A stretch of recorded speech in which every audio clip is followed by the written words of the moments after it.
크게 아멘으로 화답합니다. 할렐루야. 따라 하시겠습니다. 이 시대의 소돔과 고모라. 이 시대의 소돔과 고모라라는 제목으로 말씀 전합니다. 태초에 하나님이 천지를 창조하셨습니다. 천지를 창조하셨다는 것은 세상을 창조하셨다는 얘기입니다. 그런데 얼마 지나지 않아 하나님은 세상을 심판하십니다. 태초에 하나님이 세상을 심판하신 것입니다. 인간의 죄가 찼기 때문입니다. 그때 하나님이 세상을 물로, 즉 홍수로 심판하십니다. 지구상의 전 인류가 소멸됩니다. 그러나 하나님의 뜻은 인류를 멸종시키는 것이 아니었습니다. 따라서 하나님은 인류를 다시 지구상에 남기십니다. 노아와 그의 식구들만 남기십니다. 이렇게 세상은 노아를 통해 다시 시작됩니다. 노아를 통해 인간은 다시 세상에 퍼집니다. 그런데 안타깝게 인간의 죄의 역사는 다시 반복됩니다. 인간들이 하나님을 멀리하고 하나님을 대적합니다. 곳곳에서 하나님을 모르는 도시들이 생겨납니다. 그중 특히 하나님을 대적하는 마귀 도시들이 있었습니다. 다름 아니라 소돔과 고모라입니다. 이 소돔과 고모라는 하나님만 모르는 도시가 아닙니다.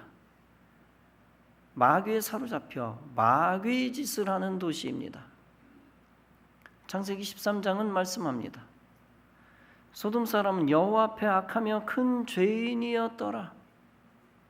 특히 소돔은 동성애, 즉 남색이 창궐하는 도시가 되었습니다. 창세기 18장도 말씀합니다. 소돔과 고모라의 죄악이 심히 무거우니 내가 내려가서 그 모든 행한 것이 과연 내게 들린 부르짖음과 같은지 그렇지 않은지 내가 보고하려 하노라. 이 말씀은 무슨 뜻입니까? 하나님이 죄악의 도성 소돔과 고모라를 심판하시겠다는 것입니다. 그 하나님의 결심에 당황하여 아브라함이 하나님께 구합니다. 소돔 가운데 의인 50명이 있으면 도성을 용서하시겠습니까?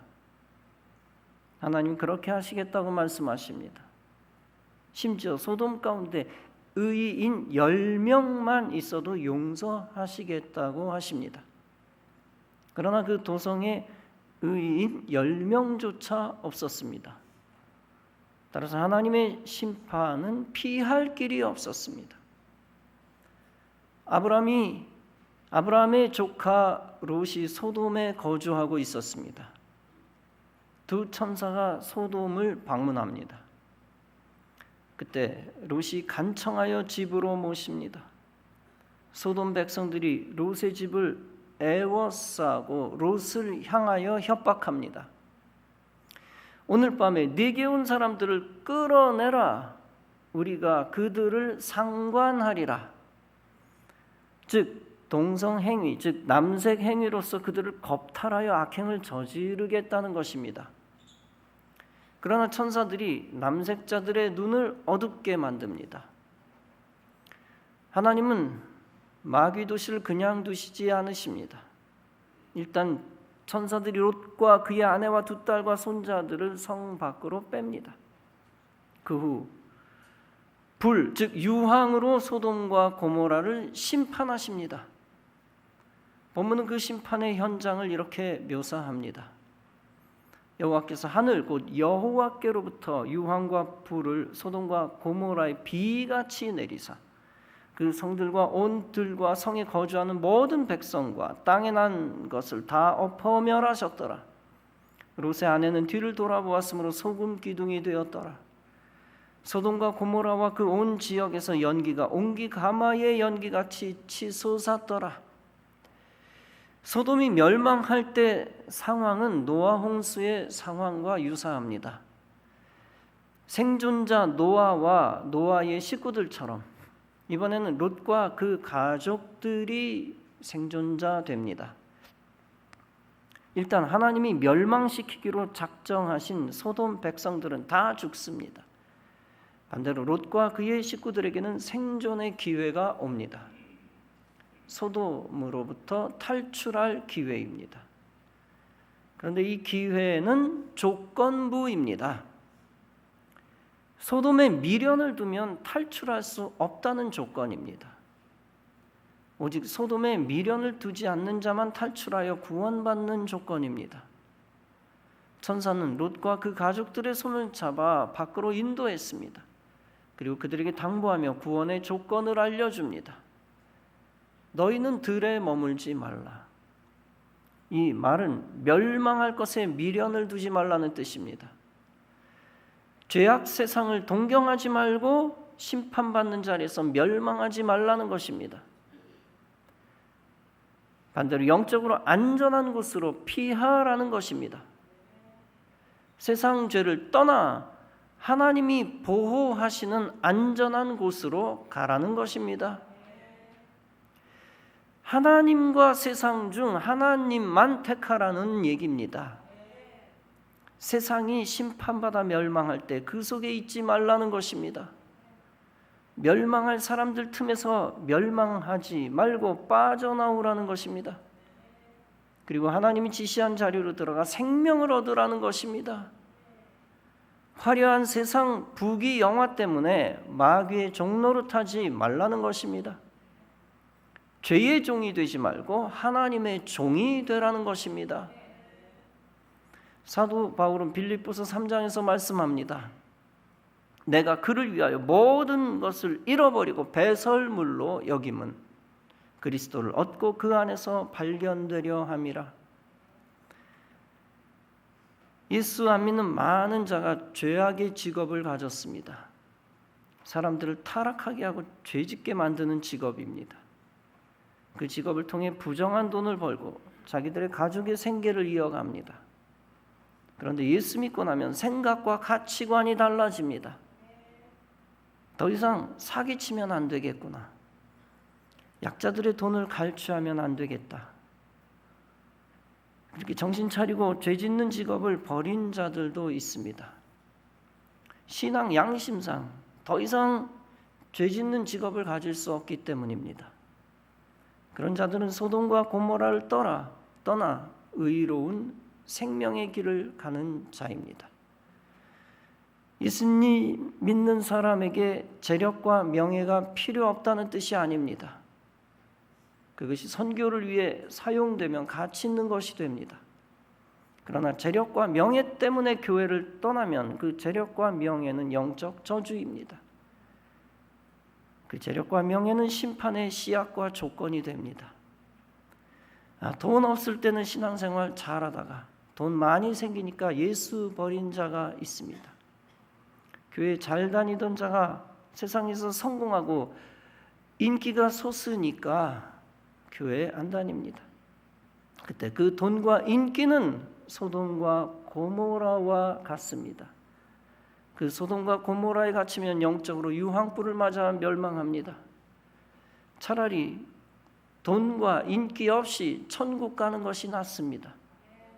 예수께서도 경고하셨습니다. 쟁기를 잡고 뒤를 돌아보는 자는 하나님 나라에 합당하지 않다. 또 말세를 염두에 두고 이렇게 말씀하셨습니다. 도망하여 생명을 보존하라. 돌아보거나 들에 머무르거나 하지 말고 산으로 도망하여 멸망함을 면하라. 요즘 소돔과 고모라의 모형이 많습니다. 최근에 문제가 되어 드러난 것이 있습니다. 서울대 연세대생 포함 마약사범 14명이 조직적 범죄를 저지른 겁니다. 그들은 수도권 13개 대학 학생들 수백 명을 모았습니다. 그리고 집단으로 마약을 투약하고 유통시켰습니다. 그뿐 아니라 집단 음란 행위를 벌였습니다. 적발된 회원 중에는 명문대생만 있는 게 아니었습니다. 의대와 약대, 법학 전문대학원 준비생들도 있었습니다. 이들은 세상 쾌락을 위하여 자기의 영혼과 육체를 팔아버린 자들입니다. 이들은 자기만 멸망하는 것이 아니라 다른 이들까지 멸망시킵니다. 결국 그들은 적발되어 검거되었고 법의 처벌을 기다리고 있습니다. 여기 속아 넘어간 자들은 속히 악의 구렁텅이에서 빠져나왔었어야 했습니다. 그러나 그렇게 하지 못하여 인생을 파멸로 몰아넣었습니다.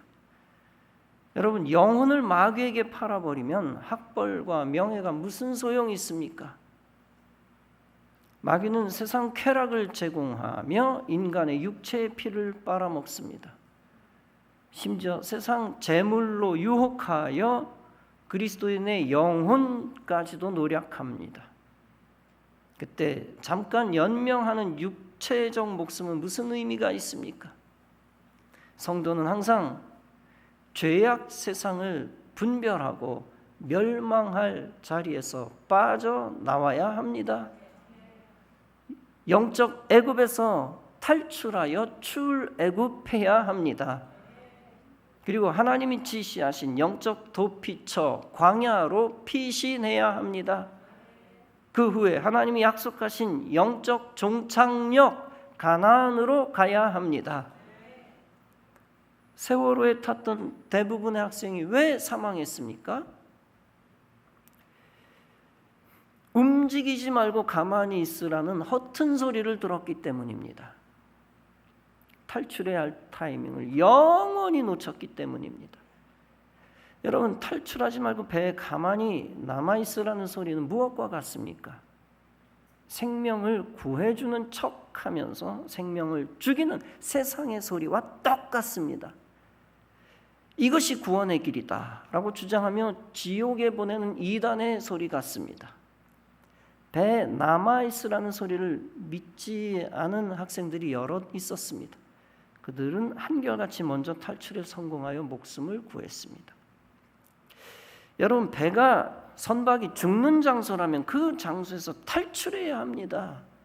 만약 반대로 배 밖이 죽는 장소라면 거기를 탈출해야 하지요. 그때는 배 안으로 들어오는 것이 사는 길입니다. 하나님이 노아에게 방주, 즉 거대한 배를 만들라고 지시하셨습니다. 노아의 식구들을 살리기 위함이었습니다.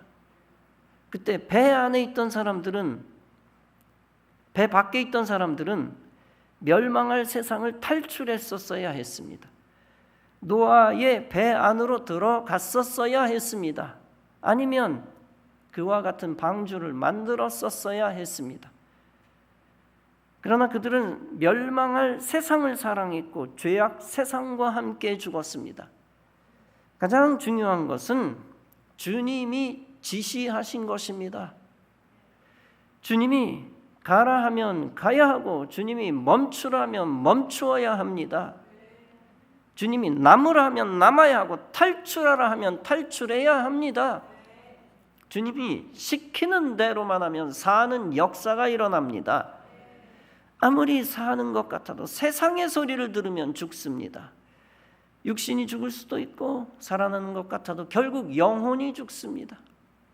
영혼이 죽어 멸망하면 육신이 살아 목숨을 구해도 소용없습니다. 반드시 주님이 지시한 곳으로 도피하여 영혼을 먼저 살려야 합니다. 그 후에 계속 말씀에 순종하여 육신도 보존해야 합니다. 세상에서 소돔과 고모라 지역은 점점 넓어지고 있습니다. 요즘 파리올림픽이 진행 중입니다. 우리나라가 초반에 메달 상위권을 점유해서 유지하고 있어서 감사한 일입니다.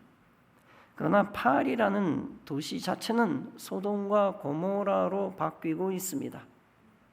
요즘은 마귀는 전 세계 축제 속에 틈타 마귀 역사를 일으키고 있습니다. 지난달 26일 개막식 공연이 파리 센강에서 열렸습니다. 그때 마귀 세력은 이 세계적인 축제를 놓치지 않았습니다. 레오나르도 다빈치 명화 최후의 만찬을 패러디했습니다. 예수님 대신 왕관을 쓴 남색자 여장 남자가 등장했습니다. 드래그 퀸 공연자들이 12사도의 모습을 패러디했습니다. 이것을 통해 동성애자들을 격려하며 지지했습니다. 당연히 전 세계 기독교계의 반발을 불러일으켰습니다. 프랑스 복음주의자들이 개막식에 대한 우려를 프랑스 정부에 전달했습니다. 슬로바키아 타바라 부총리는 이렇게 말했습니다. 파리올림픽 개막식 공연은 변태적인 타락의 역겨운 상징이다. 나는 계획을 바꾸어 폐막식에 참석하지 않기로 결정했다.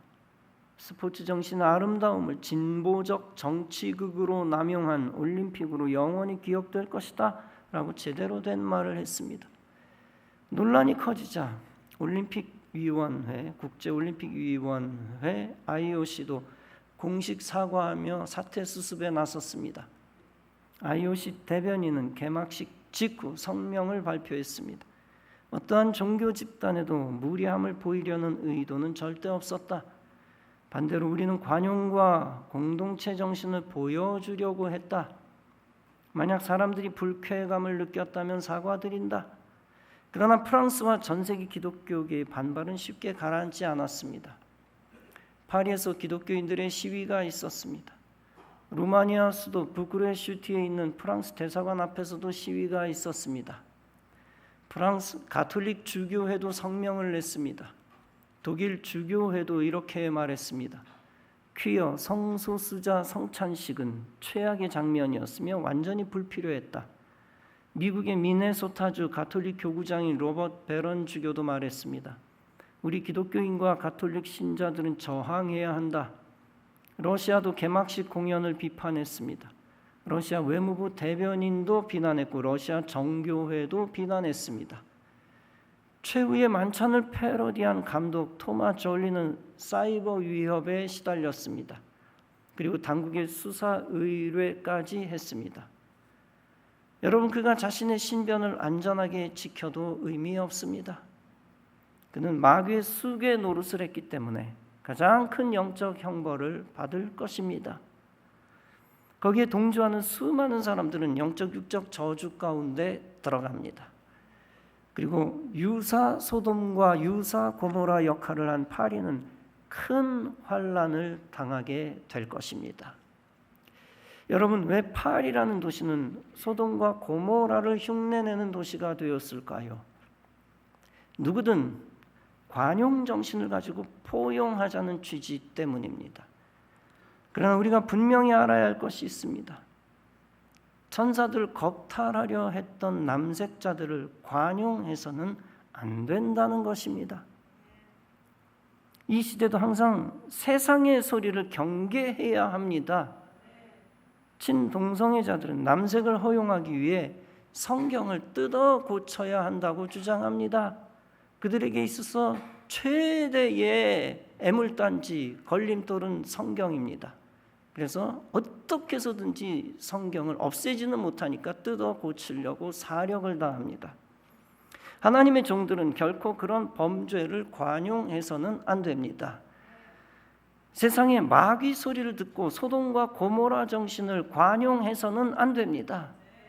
반드시 소돔과 고모라 정신을 척결하여 영혼들을 구해내어야 합니다. 그러기 위해 우리가 악한 세상을 향하여 예언자적 소리를 내야 합니다. 다행히 지난 7월 31일 예언자적 소리가 나왔습니다. 한국교회연합 한교연도 개막식에 대해 성명을 다음과 같이 발표했습니다. 이것은 장칼뱅이 무덤에서 벌떡 일어날 만한 경천동치할 치욕 사건이다. 올림픽 정신을 개최국인 프랑스가 솜두리째 쓰레기통에 던져버리고 말았다. 프랑스는 이미 반기독교 국가다. 이것은 세상을 어지럽히는 적그리스도에 사로잡혀 종노릇하는 것이다. 이는 종교적으로나 문화적으로 타락한 프랑스의 위태로운 현주소다. 프랑스의 기독교 혐오는 성경에 나오는 뱀처럼 간교하고 비겁하다. 프랑스는 명예를 동성애와 젠더주의라는 쾌락적 세속주의와 맞바꾸었다. 여러분, 이런 성명이 왜 중요합니까? 그것을 통해 우리 기독교인의 정체성을 다시 확증하기 때문입니다. 그리고 기독교인이 무엇과 싸워야 하는지를 다시 알려주기 때문입니다. 우리는 지옥으로 가는 자들을 세상에서 탈출시켜 주어야 합니다. 그렇게 하여 살려야 합니다. 해방시켜 살려야 합니다. 마귀의 종으로 사는 자를 구출하여 구원의 큰 배 방주에 태워야 합니다. 이스라엘에 왕이 없을 때입니다. 소위 사사 시대입니다. 그때 한 레위 남자에게 첩이 있었습니다. 이 첩이 가출하여 자기 친정집에 아주 오래 머물렀습니다. 레위 남자는 첩을 데리고 처갓집에 갔습니다. 여부스 근처까지 첩을 데리고 갔습니다. 여부스는 이방이라 이방 지역에 오래 머물 수 없었습니다. 따라서 그는 기브아까지 무리해서 갔습니다. 기브아는 이스라엘의 같은 종족 베냐민 지파입니다. 그러나 결과적으로 그것이 화가 되었습니다.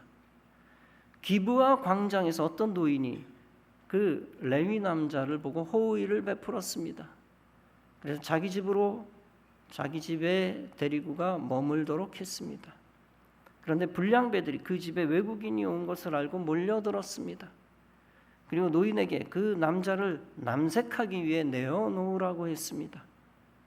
노인은 남색꾼들을 거부하면서 그들에게 부탁합니다. 차라리 내 딸과 이 사람의 첩을 취하시오 라고 말했습니다. 그래도 불량배들이 말을 들으려 하지 않았습니다.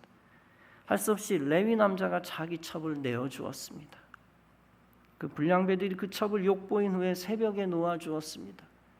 안타깝게 그 첩은 그 노인의 집 앞에 와서 목숨이 끊어져 버렸습니다. 레위는 분노하는 마음으로 나름 전략을 짰습니다. 첩의 시체를 여러 조각으로 나누었습니다. 그리고 그것을 이스라엘 온 지파의 지역으로 보냈습니다. 그것을 본 이스라엘 사람들마다 분노하며 이구동성으로 말했습니다. 이스라엘 지파의 자손이 이렇게까지 악한 적이 없었다. 이집트에서 나온 후부터 오늘까지 이런 일을 우리가 본 적이 없다. 그러면서 이스라엘 전 지파가 동맹하여 베냐민 지파와 전쟁했습니다. 그리고 베냐민 지파를 말살했습니다. 베냐민 지파는 장정 600명만 남는 비극을 겪게 됩니다. 지파가 아예 송두리째 뽑혀지게 되었습니다. 베냐민 지파의 전멸은 그 나름대로 마땅한 심판의 결과였습니다. 여러분, 베냐민 지파가 멸망을 자초한 이유가 무엇입니까? 기브아 불량배들의 가증한 범죄를 못 본 척했기 때문입니다. 그 범죄는 그 땅에서 일어나서는 안 되는 무서운 남색죄였습니다. 그 죄를 베냐민 지파가 스스로 처단해야 했습니다. 탄식하고 안타까워하면서 하나님 앞에서 악을 제해 버렸었어야 했습니다. 그러나 그들은 가증한 죄를 덮어주는 데 급급했고 관용했습니다. 아쉽게 그들은 그냥 자기들 지파의 자존심만을 생각했습니다. 더 중요한 하나님의 탄식을 무시했습니다. 따라서 작은 죽음으로 끝날 수 있는 사건이 큰 죽음으로 이어졌습니다. 불량배들만 처형하여 그들만 죽으면 문제가 해결될 수 있었습니다. 그러나 베냐민 지파가 불량배들을 감싸는 바람에 모두의 죽음으로 끝나버렸습니다. 안타깝게 아직 이 나라에 소돔과 고모라 세력이 버젓이 살아 있습니다. 최근 대법원이 결혼한 남색자들의 복지를 인정해야 된다고 판결했습니다. 성경을 모르는 불신 법관이 내린 마귀적 판결입니다. 이 악한 판결을 기독교가 힘을 내어 훗날 다시 뒤집어야 합니다.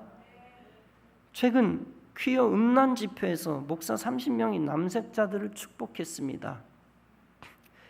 감리교 이동환 목사, 이동환이가 출교당하니까 더 악랄하게 모여들기 시작했습니다.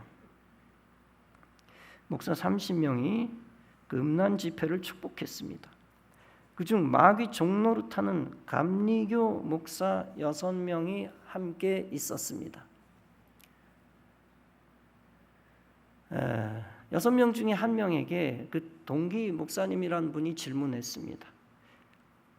당신의 아들이 남자를 며느리로 데려오면 괜찮냐? 사람들 앞에서는 아무 말도 하지 못하고 벙어리가 됐습니다. 그런데도 그 이후에 마귀가 시키는 대로 계속 하나님을 대적합니다. 남색자들의 편에 서서 계속 무리를 일으키고 있습니다.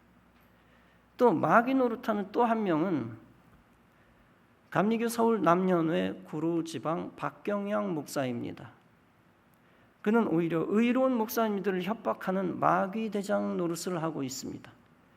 반드시 감리교단은 그를 처단하여 교계의 거룩성을 지켜야 할 것입니다. 그렇게 하여 감리교뿐 아니라 한국 교회를 살려야 할 것입니다. 사랑하는 성도 여러분, 베냐민 지파의 멸망을 오늘날 각 민족과 국가도 교훈 삼아야 합니다. 그리고 철저하게 가증한 성경적 죄악을 제거해야 합니다. 먼저 여러분들은 이 시대 소돔과 고모라에서 탈출해야 합니다. 그리고 더 나아가 그 도성을 멸망시키시는 하나님의 사역에 동참해야 합니다. 여러분 모두 하나님의 명령에 순종하여 하나님 편에 서시기 바랍니다. 이 땅의 악행과 어둠의 권세를 제거하시기 바랍니다. 그렇게 해야 나라와 민족의 멸망을 막아낼 수 있습니다. 그뿐 아니라 살아난 우리나라가 다른 나라까지 살려낼 수 있습니다. 모든 복과 화를 주장하시는 분은 오직 전능하신 하나님뿐입니다. 저주를 피하고 복을 받기 위해 오직 의와 정의와 거룩함을 세우시기 바랍니다. 그리고 오직 거룩한 영적 싸움을 주도하는 영적 전사들의 편에 서시기 바랍니다. 그렇게 함으로써 하나님이 복을 주시고 승리케 하시는 은혜를 받는 성도 여러분 다 되어지시기를 주님의 이름으로 축원합니다. 기도하시겠습니다.